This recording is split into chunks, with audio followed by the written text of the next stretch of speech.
इकाई 2 अनूठे इंसान प्रसंग वर्णन।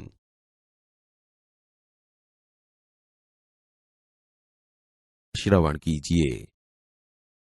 ऐसा था नेपोलियन। नेपोलियन जब छोटा लड़का था तभी से वह सत्यवादी था।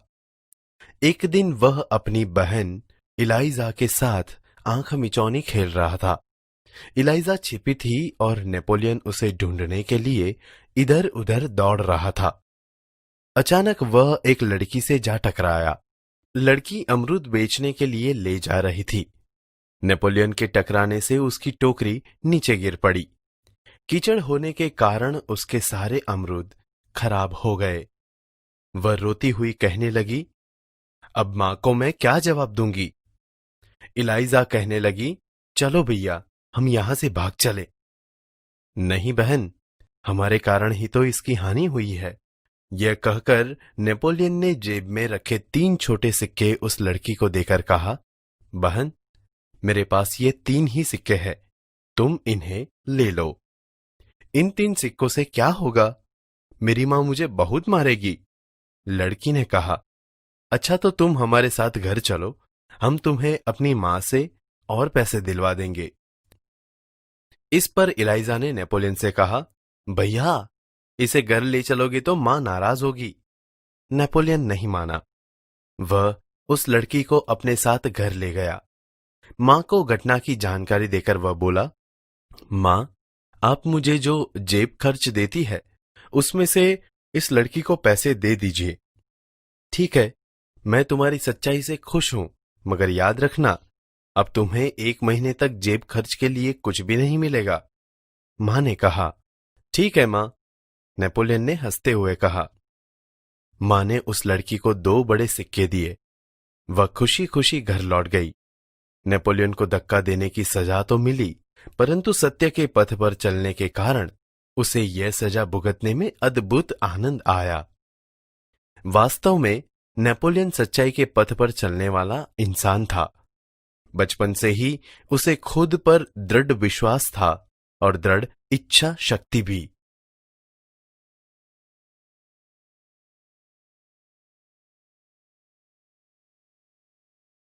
श्रवण कीजिए। सच्चा दान। मालबार केरल की बात है। वहां बड़गरा नाम के एक गांव में सभा का आयोजन किया गया। गांधी जी ने अपने भाषण में सभा में उपस्थित सभी बहनों से जेवरों की भीख मांगी। बहुत सी वस्तुएं भेंट में मिलीं। अपना भाषण समाप्त करके गांधी जी उनको नीलाम करने लगे। उसी समय कौमुदी नाम की 16 वर्ष की एक कन्या धीरे से मंच पर चढ़ आई। उसने एक हाथ की सोने की चूड़ी उतारी और उसे गांधी जी को देते हुए बोली, क्या आप मुझे अपने हस्ताक्षर देंगे? गांधी जी हस्ताक्षर कर ही रहे थे कि उसने दूसरे हाथ की चूड़ी भी उतार दी। यह देखकर गांधी जी ने कहा, अरे पगली लड़की, दोनों चूड़ियां देने की जरूरत नहीं है। एक ही चूड़ी लेकर मैं तुम्हें अपने हस्ताक्षर दे दूंगा। इसके उत्तर में कौमुदी ने अपने गले का स्वर्णहार उतार लिया। गांधी जी ने पूछा, तुमने अपने माता पिता से आज्ञा ले ली है ना? बिना कोई उत्तर दिए उसने कानों में से रत्न जड़ित बूंदे भी निकाल लिए। गांधी जी ने पूछा, तुमने इन आभूषणों को देने के लिए अपने माता पिता से आज्ञा ले ली है ना? कौमुदी कुछ उत्तर देती इससे पहले ही किसी ने कहा, इसके पिता तो यही है ना? मान पत्रों की नीलामी में वही तो बोली लगवाकर आपकी मदद कर रहे हैं। अब गांधी जी ने कौमुदी से कहा, तुम्हें यह तो मालूम होगा कि ये गहने दे देने के बाद तुम फिर नए गहने नहीं बनवा सकोगी। कौमुदी ने यह शर्त दृढ़तापूर्वक स्वीकार कर ली। गांधी जी ने हस्ताक्षर करने के बाद यह वाक्य लिख दिया, तुम्हारे इन आभूषणों की अपेक्षा तुम्हारा त्याग ही सच्चा आभूषण है। सच है, देश प्रेम से बढ़कर कुछ नहीं।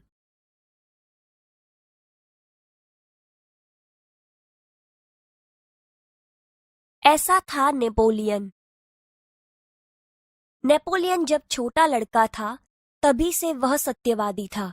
एक दिन वह अपनी बहन इलाइजा के साथ आंख मिचौनी खेल रहा था। इलाइजा छिपी थी और नेपोलियन उसे ढूंढने के लिए इधर उधर दौड़ रहा था। अचानक वह एक लड़की से जा टकराया। लड़की अमरूद बेचने के लिए ले जा रही थी। नेपोलियन के टकराने से उसकी टोकरी नीचे गिर पड़ी। कीचड़ होने के कारण उसके सारे अमरूद खराब हो गए। वह रोती हुई कहने लगी, अब माँ को मैं क्या जवाब दूंगी? चलो भैया, हम यहाँ से भाग चलें। नहीं बहन, हमारे कारण ही तो इसकी हानि हुई है। यह कहकर नेपोलियन ने जेब में रखे 3 छोटे सिक्के उस लड़की को देकर कहा, बहन, मेरे पास ये 3 ही सिक्के हैं, तुम इन्हें ले लो।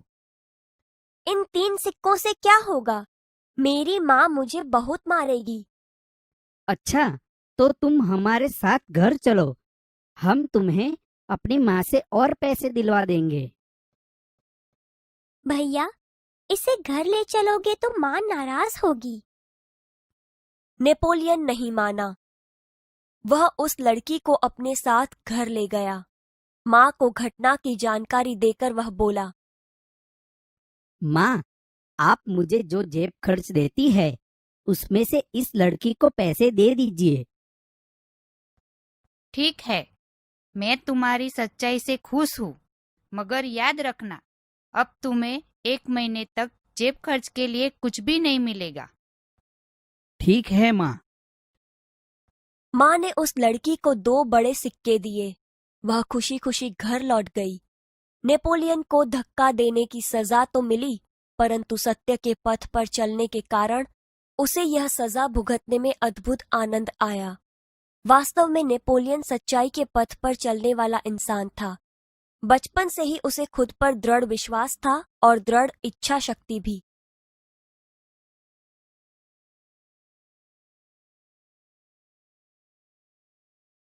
सच्चा दान। मालाबार, केरल की बात है। वहां बड़गरा नाम के एक गांव में सभा का आयोजन किया गया। गांधी जी ने अपने भाषण में सभा में उपस्थित सभी बहनों से जेवरों की भीख मांगी। बहुत सी वस्तुएं भेंट में मिली। अपना भाषण समाप्त करके गांधी जी उनको नीलाम करने लगे। उसी समय कौमुदी नाम की 16 वर्ष की एक कन्या धीरे से मंच पर चढ़ाई। उसने एक हाथ की सोने की चूड़ी उतारी और उसे गांधी जी को देते हुए बोली, क्या आप मुझे अपने हस्ताक्षर देंगे? गांधी जी हस्ताक्षर कर ही रहे थे कि उसने दूसरे हाथ की चूड़ी भी उतार दी। ये देखकर गांधी जी ने कहा, अरे पगली लड़की, दोनों चूड़ियां देने की जरूरत नहीं है। एक ही चूड़ी लेकर मैं तुम्हें अपने हस्ताक्षर दे दूंगा। इसके उत्तर में कौमुदी ने अपने गले का स्वर्णहार उतार लिया। गांधी जी ने पूछा, तुमने अपने माता पिता से आज्ञा ले ली है ना? बिना कोई उत्तर दिए उसने कानों में से रत्न जड़ित बूंदे भी निकाल लिए। आभूषणों को देने के लिए अपने माता पिता से आज्ञा ले ली है ना? कौमुदी कुछ उत्तर देती इससे पहले ही किसी ने कहा, इसके पिता तो यही है ना? मान पत्रों की नीलामी में वही तो बोली लगवाकर आपकी मदद कर रहे हैं। तुम्हें यह तो मालूम होगा कि ये गहने दे देने के बाद तुम फिर नए गहने नहीं बनवा सकोगी। कौमुदी ने यह शर्त दृढ़तापूर्वक स्वीकार कर ली। गांधी जी ने हस्ताक्षर करने के बाद यह वाक्य लिख दिया, तुम्हारे इन आभूषणों की अपेक्षा तुम्हारा त्याग ही सच्चा आभूषण है। सच है, देश प्रेम से बढ़कर कुछ नहीं।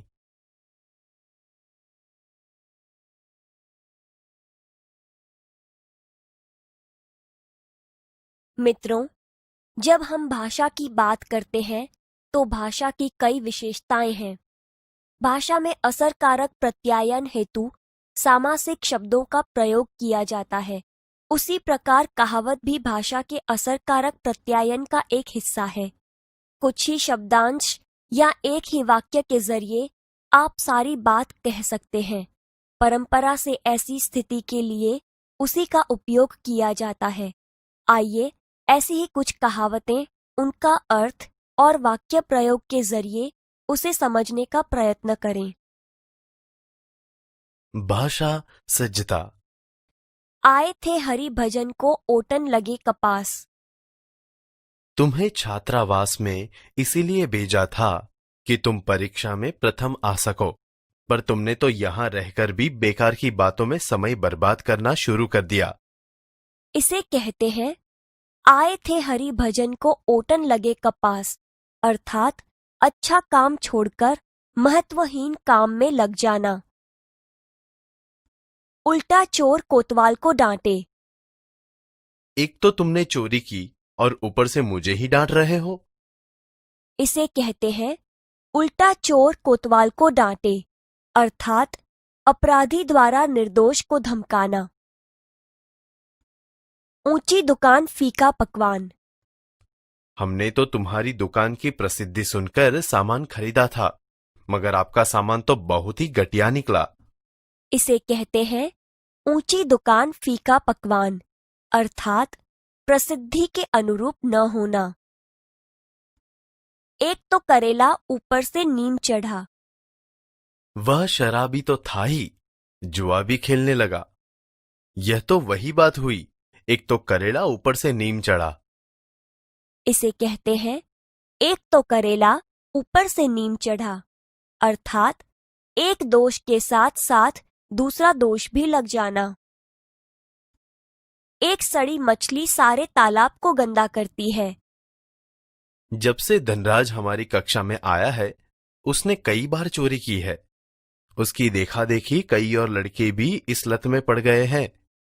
ठीक ही कहा है, एक सड़ी मछली सारे तालाब को गंदा कर देती है। इसे कहते हैं एक सड़ी मछली सारे तालाब को गंदा करती है, अर्थात एक ही बुराई के कारण सबकी बदनामी होना। कंगाली में आटा गीला। गंगू पहले ही बहुत निर्धन था। छोटी सी नौकरी में बड़ी मुश्किल से गुजारा कर रहा था। अब तो वह भी छूट गई। इसे कहते हैं कंगाली में आटा गीला, अर्थात मुसीबत में और मुसीबत आना। कहाँ राजा भोज और कहाँ गंगू तेली। उस साधारण गायिका की तुलना लता मंगेशकर से करना उचित नहीं। कहाँ राजा भोज और कहाँ गंगू तेली। इसे कहते हैं कहाँ राजा भोज और कहाँ गंगू तेली, अर्थात दो व्यक्तियों की स्थिति में बहुत अंतर होना। कोयले की दलाली में हाथ काला। उसका साथ छोड़ दो, पूरा गुंडा है, कभी तुम्हें ले बैठेगा जानते नहीं। कोयले की दलाली में हाथ काला। इसे कहते हैं कोयले की दलाली में हाथ काला, अर्थात बुरे के साथ रहने पर बुराई मिलती है। चमड़ी जाए पर दमड़ी न जाए। सेठ मोहनदास कई दिनों से बीमार है, फिर भी अस्पताल नहीं जाना चाहते हैं। उनके लिए तो चमड़ी जाए पर दमड़ी न जाए। इसे कहते हैं चमड़ी जाए पर दमड़ी न जाए, अर्थात कंजूस व्यक्ति कष्ट सहन कर लेता है, लेकिन पैसे खर्च नहीं करता। जो गरजते हैं सो बरसते नहीं। कमल ने इस बार 100 मीटर की दौड़ में प्रथम स्थान प्राप्त करने का दावा किया था। वह प्रथम तो क्या, तृतीय भी न आ सका। इसे कहते हैं जो गरजते हैं सो बरसते नहीं, अर्थात जो डींग मारते हैं वे काम नहीं करते। नाम बड़े और दर्शन छोटे। तुम्हारे विद्यालय की बहुत प्रशंसा सुन रखी थी, पर आकर देखा तो पढ़ाई का स्तर कुछ भी नहीं। इसे कहते हैं नाम बड़े और दर्शन छोटे, अर्थात प्रसिद्धि अधिक किंतु तत्व कुछ भी नहीं। बोया पेड़ बबूल का आम कहाँ से पाए। सारे साल तो तुमने पढ़ाई नहीं की, अब उत्तीर्ण होने के सपने देख रहे हो। ये संभव नहीं है, क्योंकि किसी ने कहा है बोया पेड़ बबूल का आम कहाँ से पाए। इसे कहते हैं बोया पेड़ बबूल का आम कहाँ से पाए, अर्थात बुरे कामों का अच्छा फल नहीं मिलता।